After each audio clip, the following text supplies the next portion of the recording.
Didik TV KPM. Saya rasa tak boleh bersama lagi lah dengan awak. Kenapa pula? Kita dah hidup lama dah. Tak boleh juga. Saya tak boleh lah. Tak sesuai dah kita dua ni. Okey, kalau fine, kalau tak nak hidup dengan saya lagi, awak bayar balik duit yang mas kahwin saya bagi dia RM1,000 dulu. Okey. Setelah saya berfikir panjang, saya rasa tak apalah. Saya pulangkan balik duit ni. Duit tebus talak ni. Saya pulangkan balik. Ambillah. Okey, baik, saya terima. Okey, itulah beberapa ataupun kita tengok scene ataupun beberapa keadaan yang berlaku dalam masyarakat kita, iaitu bila hidup tak bahagia, maka dia pun berbincanglah secara baik di antara suami dan juga isteri, dan akhirnya berlakulah beberapa perkara seperti tebus talak tadi. Ya, disebut tadi tebus talak lah ya. Tapi kita pernah dengar dalam bahasa Melayunya itu tebus talak. Hari ini Ustaz nak ajar kepada kamu ataupun nak ajak kepada penonton-penonton anak murid yang berada di Google Meet, ya Syafiqah, dan juga berada di luar sana. Kita nak cerita satu perkataan ataupun satu istilah yang jarang-jarang, tapi ada digunakan dalam masyarakat kita, iaitu pembubaran perkahwinan. Bahagian yang seterusnya iaitu khuluk. Khuluk. Okey, mari kita tengok pengertian khuluk. Apa maksud khuluk? Ya. Sebelum itu nak tanya kepada murid-murid yang ada di sana ataupun di dalam Google Meet. Pernah dengar tak khuluk? Pernah dengar tak perkataan khuluk? Siapa pernah dengar? Murid-murid? Pernah dengar tapi tak faham, ya. Pernah dengar tapi tak faham, ya. Syafiqah pun mungkin pernah dengar. Pernah dengar tapi kadang-kadang lupa apa benda tu. Ya, sebab dia adalah istilah dalam bahasa Arab. Dan ia juga merupakan istilah fiqh yang memang digunakan, ya, digunakan dalam masyarakat kita. Okey, tak apa, mesti tak sabar kan, mesti tak nak tunggu nak tunggu apa maksud khuluk. Okey, mari kita tengok maksud khuluk. Maksud khuluk ialah pembubaran perkahwinan. Masih lagi kita dalam tajuk pembubaran perkahwinan, iaitu atas kehendak isteri dengan persetujuan membayar ganti rugi kepada suami. Macam tadilah, ya, macam tadi kita tengok lakonan tadi, ya, Syafiqah tadi, ya, itu lakonan semata-mata, gimmick saja. Tiba-tiba bila masa ustaz kahwin, ya, dengan Syafiqah, ya, itu adalah gimmick, kita nak beritahu supaya mudah faham, ya. Okey, apabila berlaku, ya, dengan persetujuan membayar ganti rugi, dia kata bayar balik mas kahwin. Dia pun, isteri pun membayar baliklah mas kahwin. Bila bayar mas kahwin, maka terjadilah perceraian khuluk. Sebut. Cuba sebut Hakim. Perkataan ini. Cuba sebutkan. Cuba sebut Hakim. Khuluk. Khuluk. Cuba sebut Dayang. Khuluk. Cuba sebut Daniel. Khuluk. Cuba sebut Alia. Khuluk. Masya Allah, semua boleh sebut Syafiqah. Okey, suara pun dah macam orang Arab dah. Kan? Khuluk. Okey. So, maksud khuluk ini adalah pembubaran perkahwinan atas kehendak isteri. Ingat juga kata kunci. Pembubaran perkahwinan atas kehendak isteri. Bukan kehendak suami. Kalau kehendak suami itu cerai, talak, kan? Ini kehendak isteri. Tapi dengan persetujuan membayar ganti rugi kepada suami. Okey, apakah hukum khuluk pula? Bolehkah dalam Islam ni main bayar-bayar pula ni? Ya, bolehkah main bayar-bayar ni? Okey, kita tengok apa hukum khuluk. Hukum khuluk adalah harus. Makna kata harus ini, Syafiqah, dibenarkan di dalam agama kita. Nanti kita akan tengok kenapa Islam benarkan.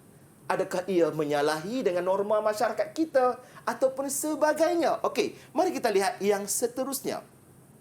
Okey, kita bagi satu contoh khuluk yang berlaku pada masyarakat hari ini. Apabila kes ini tak boleh diputuskan begitu saja, mesti melibatkan mahkamah. Sebab apa-apa enactment telah terperuntuk dalam masyarakat ataupun dalam negara kita tentang perceraian, pembubaran perkahwinan, termasuklah khuluk. Apabila contohnya, mahkamah meluluskan permohonan khuluk atas permintaan isteri dengan memulangkan bayaran mahar kepada suaminya. Okey, itu bentuk ataupun mari kita lihat apakah contoh-contoh bayaran. Apa contoh-contoh bayaran yang boleh dibuat oleh isteri kepada suami? Mestikah kena bagi duit? Saya dah tak ada duit, ya. Maka dia boleh juga memberikan dengan selain pada wang tunai, dia ada tanah. Okey, saya nak bagi tanah ini. Janganlah ambil tanah yang dalam pasu tu. Ya, tanah dalam pasu. Saya ada tanah, bang. Saya akan bagi tanah ni pada abang. Angkatlah pasu tu. Inilah tanah untuk hulu. Tak bolehlah yang tu, ya. Tak boleh sebab ini maksud. Tapi kalau dia bersetujui, nampak macam mana setuju? Abang memang nak lama dah pasu bunga tu. Maka jatuhlah talak. Ya, iaitu secara khuluk. Ataupun emas. Ya, emas. Okay? Awak bagilah emas yang awak pakai tu. Kan kalau awak bagi dekat saya akan ceraikan awak secara khuluk. Maka dengan bayaran tersebut, jatuhlah talak khuluk. Perak. Ya, macam cerita Piramli kan. Emas. Semua kan. Perak semua tu. Okey. Kalau diizinkan ataupun dipersetujui kedua belah pihak. Kedua belah pihak. Memang dah rasa macam takut sangat tengok tajuk huluk ni kali kan. Sampai tersasul Syafiqah. Okey, kita tengok pula. Boleh juga saham. Saya ada saham banyak kan. Awak bagilah saham awak tu, ya. 30% bagi saham kat saya boleh? Kan? Dia pun bagi 30%, ya. 30% maka boleh juga, ya. Ataupun contoh ya, manfaat. Contoh manfaat tu macam mana? Ya. Contoh manfaat ni contohnya, okey, awak jadi pembantu rumah saya selama 3 hari. Dia kata kat isteri dia, ya, awak jadi pembantu rumah saya 3 hari, lepas tu saya ceraikan awak secara khuluk. Boleh tak Syafiqah 3 hari? Boleh sebab apa? Persetujuan. Ataupun apa-apa yang dipersetujui oleh kedua-dua belah pihak.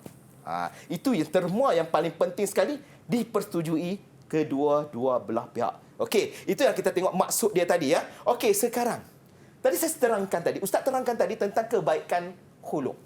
Mesti ada kebaikan. Kalau Islam benarkan, pasti ada sebab. Ya. Yang pertama, penghormatan kepada isteri agar dapat melepaskan diri daripada perkahwinan yang tidak disukai dengan cara yang baik.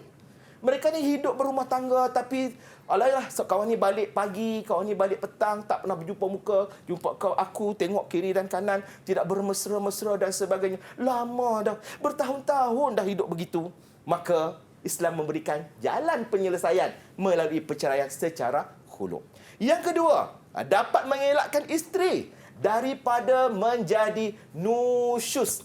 Ini istilah, ya. Nusyus. Okey. Mungkin Daniel boleh terangkan apa maksud nusyus? Dia faham tak? Nusyus. Pernah dengar tak nusyus? Baik, silakan Daniel. Derhaka.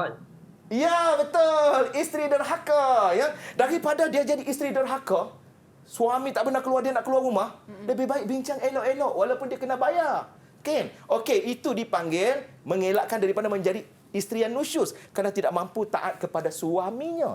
Yang ketiga, dapat membuktikan bahawa agama kita ini banyak memberikan pelbagai cara untuk menyelesaikan masalah dalam rumah tangga. Bukan bermaksud ada masalah itu sudah berlaku kiamat. Hidup aku tak boleh diteruskan. Aku nak lompat terjun daripada bangunan. Bukan. Ada penyelesaian. Boleh diselesaikan.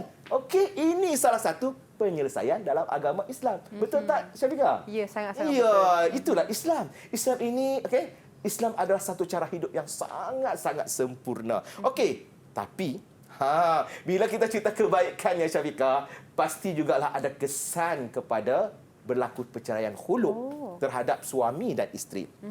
Kita tengok, ya. Bila dah berlaku macam tu, ialah siapa nak cerai? Siapa nak berlaku hidup yang bersama dah beberapa tahun tiba-tiba berpisah begitu saja. Jadi kesannya apa berlaku daripada khuluk? Walaupun dengan bayaran, dia akan menyebabkan rumah tangga yang dibina itu tiada lagi tangga, Syafiqah. Sudah runtuh.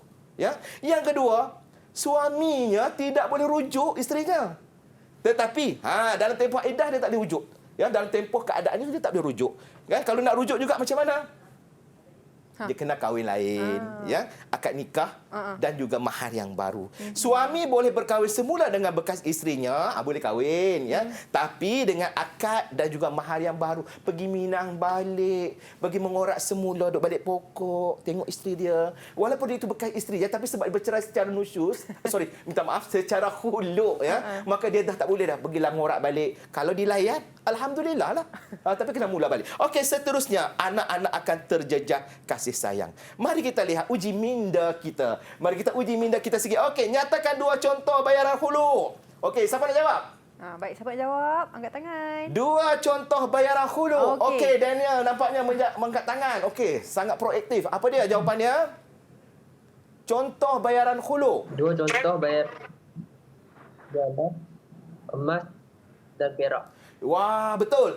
Emas, perak. Banyak je jawapan dia ya. Emas, perak, hartanah. Okey, apa-apa saja yang bermanfaat. Okey, terima kasih Daniel. 5 bintang untuk anda. Tambah 1 lagi sebab volunteer. 6 bintang. Okey, seterusnya.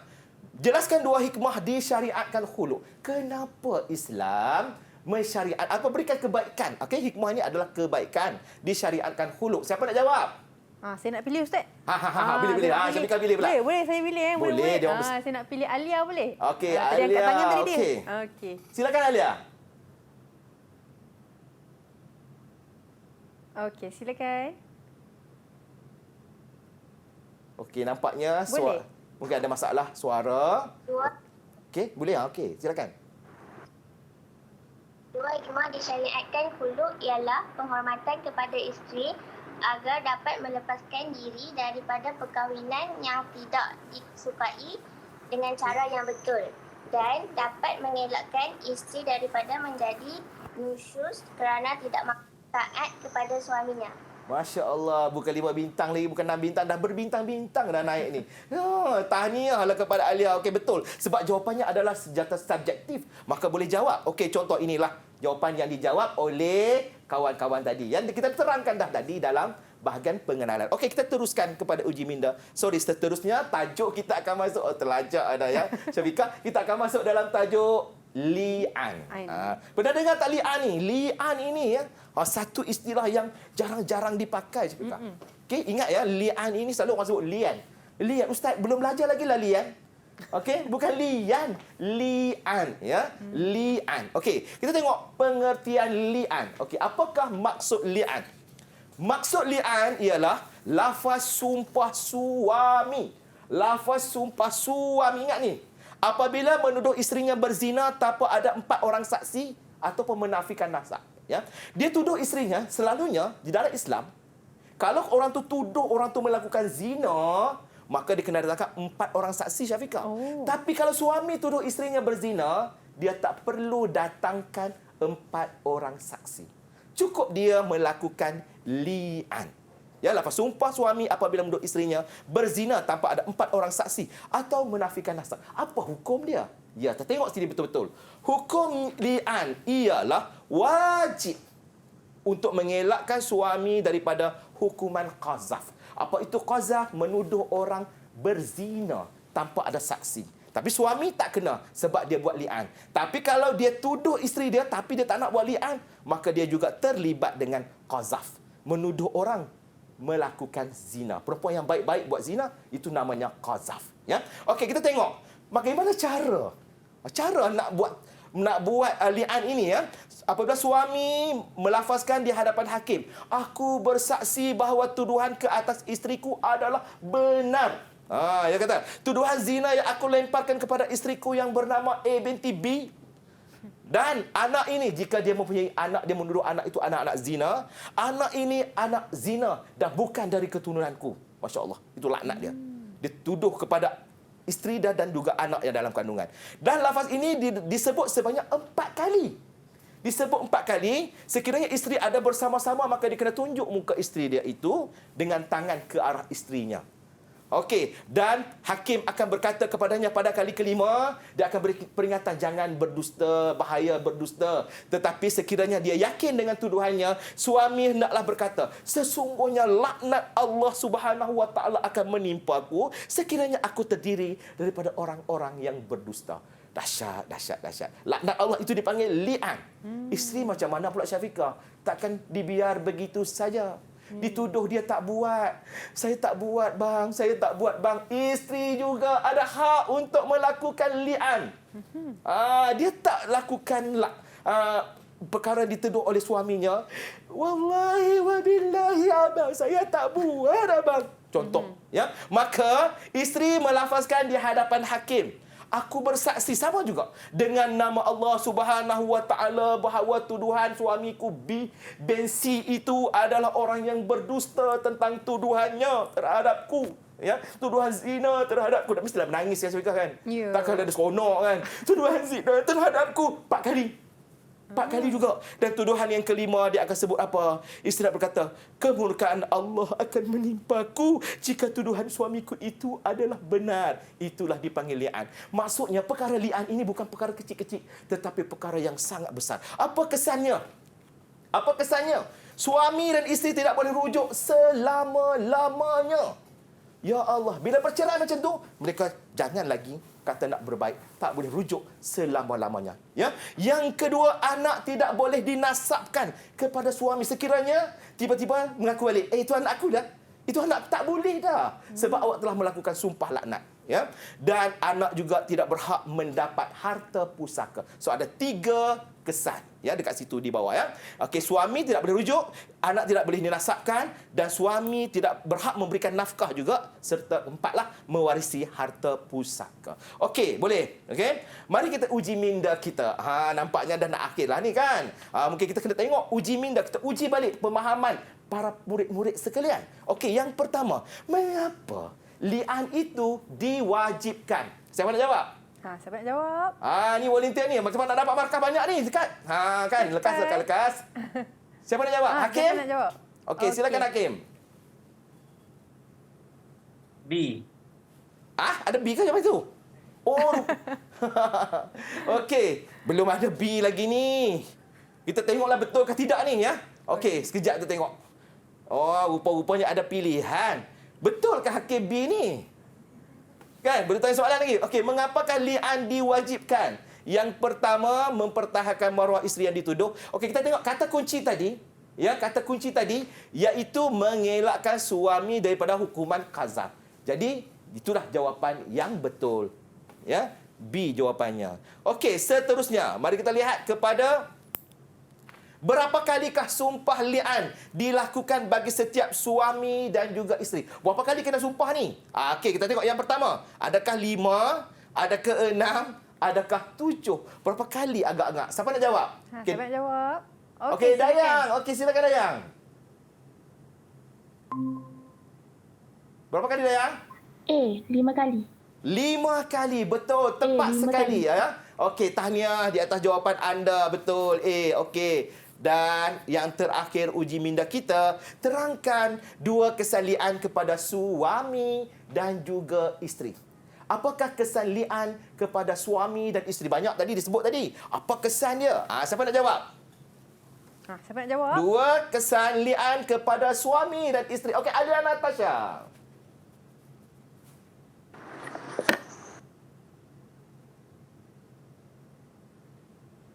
Boleh onkan mikrofon tu? Okey. Mungkin onkan mikrofon. Okey, silakan. Dua kesalian kepada suami dan isteri ialah suami dan isteri tidak boleh rujuk selama-lamanya dan anak tidak boleh dinasabkan kepada suami. Masya Allah, betul. Walaupun tadi diberikan Ustaz bagi 4 jawapan, tapi disebut tadi betul lah kan? Okey, suami dan isteri tidak berujuk selama-lamanya, anak tidak boleh dinasabkan kepada suami dan tidak berhak mendapat nafkah serta tidak boleh mendapat harta pusaka. Okey, itulah tajuk kita yang kita terangkan tadi. Tajuk apa? Tajuk li'an Li'an dan juga khulu'. Khulu'. Okey, murid-murid sekalian, boleh faham? Okey, Boleh 2 faham. tajuk yang kita belajar tadi iaitu li'an dan juga khulu'. Itu Ya. dia penjelasan daripada Ustaz kita mengenai dengan khulu' dan juga li'an, pembubaran perkahwinan ya Ustaz. Jadi mungkin kita boleh tahu lebih lanjut berkenaan dengan khulu' dan li'an, kita study balik, revive balik tentang perkara ini. Jadi kita nak berehat seketika. Banyak dah jawab tadi Ustaz. Ya. Banyak dah uji minda tadi. Kita berehat seketika, kita kembali selepas ini.